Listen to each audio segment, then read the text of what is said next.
बिस्मिल्लाहिर्रहमानिर्रहीम। अस्सलामुअलैकुम मोअज़्ज़िज़ नाज़रीन, हमदम टीवी पर आप सबको एक दफ़ा फिर से खुश आमदीद। आज हम आपको सुनाने लगे हैं बहरुल काहिल में फंसे एक शख्स का सच्चा वाक़या जिसने एक वर्ल्ड रिकॉर्ड कायम किया था। नाज़रीन, हम में से बहुत से लोगों ने बहरुल काहिल यानी पैसिफिक ओशन के बारे में सुना होगा। फ़र्ज़ करें हम में से कोई वहाँ फंस जाए तो क्या होगा, क्योंकि ये एक ऐसा समंदर है जिसके दरमियान में अगर कोई शख्स फंस जाए तो मर तो सकता है लेकिन उसे कोई मदद नहीं मिल सकती।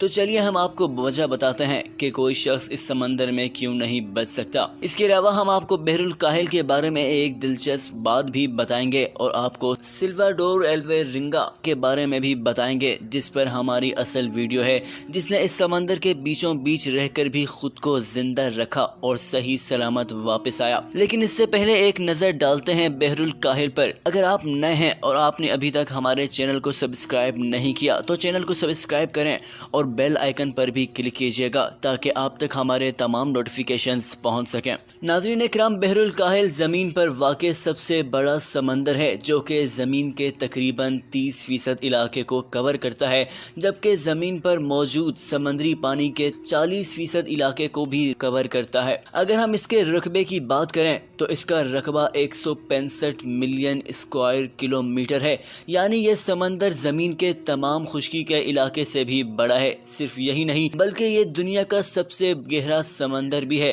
इसकी गहराई 4000 मीटर है, जबकि समंदर के बीचों बीच एक जगह ऐसी है जहां पर इसकी गहराई दुनिया में किसी भी समंदर से ज्यादा है और इस जगह का नाम चैलेंजर डीप है जिसकी गहराई 11000 मीटर है। नाज़रीन इकराम, दिलचस्प बात यह है कि ये समंदर बहरुल काहिल और बहरे ओकियानूस यानी कि अटलांटिक ओशन जिस जगह मिलते हैं वहाँ ये दोनों कभी भी एक दूसरे में मिक्स नहीं हो पाते बल्कि एक दूसरे से अलहदा रहते हैं, जो कि अल्लाह ताला की कुदरत का एक नमूना है। इस पर हम फिर कभी बात करेंगे। तो आइए बढ़ते हैं उस वाक़े की तरफ जिसने दुनिया में एक रिकॉर्ड कायम कर दिया। नाज़रीन इकराम, ये शख्स जिसने वर्ल्ड रिकॉर्ड कायम किया उसका नाम सिल्वाडोर एल्वेरिंगा है और उसका ताल्लुक मेक्सिको से है। उसने जो वर्ल्ड रिकॉर्ड कायम किया वो ये है कि ये बहरुल काहिल में एक हादसे की वजह से फंस चुका था, जिसके बाद उसने सबसे लंबे अरसे तक वहां रहकर वापस आने का रिकॉर्ड कायम किया है जो आज तक कोई भी नहीं तोड़ सका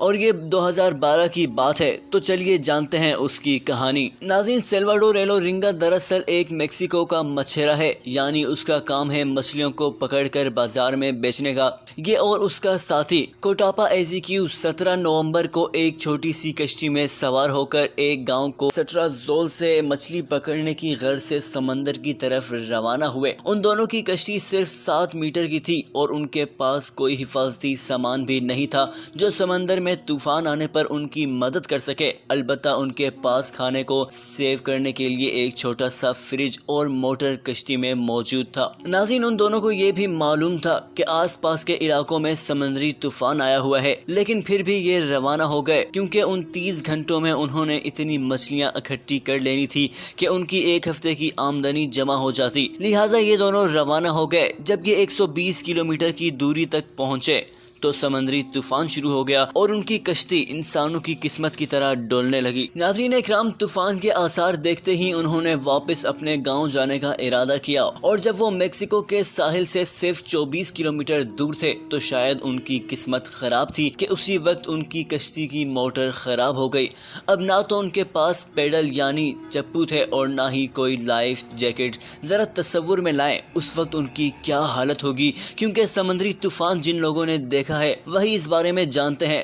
बहरहाल तूफान ने उन्हें वापस खुले समंदर की तरफ धकेल दिया। अच्छा, उस वक्त तक उनके रेडियो सिग्नल काम कर रहे थे, लिहाजा उन्होंने फौरन अपने बॉस को पैगाम दिया कि वो फंस चुके हैं और उसने फौरन मदद भेजने का वादा कर लिया। उनसे उनकी लोकेशन पूछी लेकिन उसी वक्त उनका रेडियो भी बंद हो गया। बस फिर क्या था, तूफान ने उनको मजीद दूर उठाकर फेंक दिया। उन दोनों के बॉस ने रेस्क्यू के लिए एक टीम भी भेजी लेकिन वो भी उनको ढूंढ नहीं पाई क्योंकि ये लोग मेक्सिको से 450 किलोमीटर दूर निकल चुके थे। नाज़रीन इकराम, 5 दिन के बाद ये तूफान थम चुका था, लेकिन ये लोग बहरुल काहिल के बीचों बीच में पहुंच चुके थे, जहां उनके पास न खाने के लिए कुछ था, न सर छुपाने के लिए कोई छत थी और न ही उन्हें कोई रास्ता मालूम था। जबकि उनकी कश्ती भी इतनी छोटी थी कि अगर कोई जहाज उन्हें दूर से देख भी लेता तो उसे अंदाजा न होता कि कोई कश्ती मौजूद है। सोने पर सुहागा ये कि उनके पास ना ही कोई फिलियर गन मौजूद थी और ना ही कोई साइन बोर्ड जिससे ये किसी जहाज को सिग्नल दे पाते। नाजरीन, शुरू में हमने आपसे कहा था कि हम आपको बताएंगे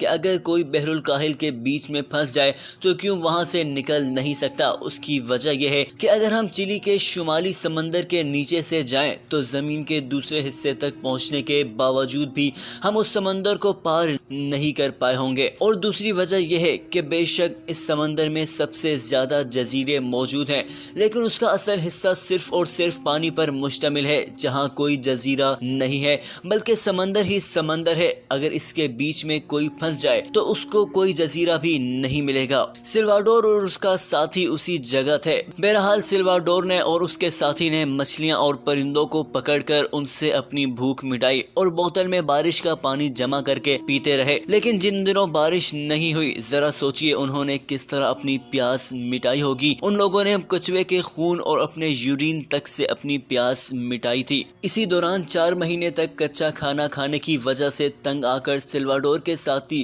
कार्टोपा ने कच्चा खाना खाना छोड़ दिया, जिसके बाद भूख की वजह से उसकी मौत हो गई और अब सिल्वाडोर भी अकेला हो चुका था। खुशकिस्मती से एक समुद्री जहाज सिल्वाडोर के करीब से गुजरा जिसमें 4 लोग मौजूद थे, लेकिन बदकिस्मती से उन्होंने उसे देखकर गुजर जाना पसंद किया और उसकी कोई मदद नहीं की। नाज़रीन, अब 11 महीनों का वक्त गुजर चुका था और सिल्वाडोर 8000 किलोमीटर का सफर भी तय कर चुका था। उसके कपड़े भी गल चुके थे और दाढ़ी भी बहुत ज्यादा बड़ी हो चुकी थी, लेकिन शायद किस्मत उस पर मेहरबान थी कि उसे कुछ खोपरे और परिंदे नजर आए, जिसका ये मतलब था कि वो किसी जजीरे पर पहुंच चुका है जहां उसकी जान बच सकती है। और बिला आखिर वो एक जजीरे पर पहुंच गया जो कि एक आबाद जजीरा था और जहां कुछ लोग मौजूद थे। नाज़रीन इकराम, सिल्वाडोर के सफर का अंदाजा इस बात से हो सकता है कि अगर वो 240 दिन मजीद सफर करता तो दुनिया के एक कोने से दूसरे कोने तक का सफर कर चुका होता। हालांकि दुनिया का कोई कोना है ही नहीं। बहरहाल उसकी जान बच गई और वो अपने घर पहुंच गया, लेकिन वहां पहुंचकर एक और मुश्किल ये आ गई कि उसके साथी कार्टोपा के घर वालों ने उस पर ये इल्जाम लगाया कि उसने खुद ही कार्टोपा को मारकर खा लिया है, जिसकी वजह से सिल्वाडोर को $1 मिलियन का जुर्माना भी सहना पड़ा। सिल्वाडोर ने अपने इस सफर पर एक किताब भी लिखी थी। उसने अपने साथी कार्टोपा को मारा था या नहीं मारा, ये एक अलग बहस है, लेकिन सिल्वाडोर की कहानी से हमें ये सबक मिलता है कि अगर वो हिम्मत हार जाता तो अपने साथी कार्टोपा की तरह मौत के मुंह में चला जाता, लेकिन उसने हिम्मत नहीं हारी, जिसकी वजह से वो इस कदर तवील तरीन सफर करने के बाद भी जिंदा बच गया, और वो भी बगैर किसी मदद के, जिसका रिकॉर्ड शायद दुनिया का कोई भी इंसान नहीं तोड़ सकता। क्योंकि अगर कोई शख्स ऐसा करेगा भी तो वो पूरी सेफ्टी सामान और तैयारी के साथ जाएगा, लेकिन कार्टोपा के साथ ये सब हादसाती तौर पर हुआ था और उसके पास कुछ भी तैयारी नहीं थी। नाज़रीन, ये थी आज की वीडियो कैसी लगी कमेंट सेक्शन में जरूर बताइएगा, और अगर आप इस तरह की मजीद वीडियोस भी देखना चाहते हैं तो कमेंट्स करके जरूर बताइएगा। मिलते हैं एक नई वीडियो के साथ, तब तक के लिए अपना ख्याल रखिएगा। अल्लाह हाफिज।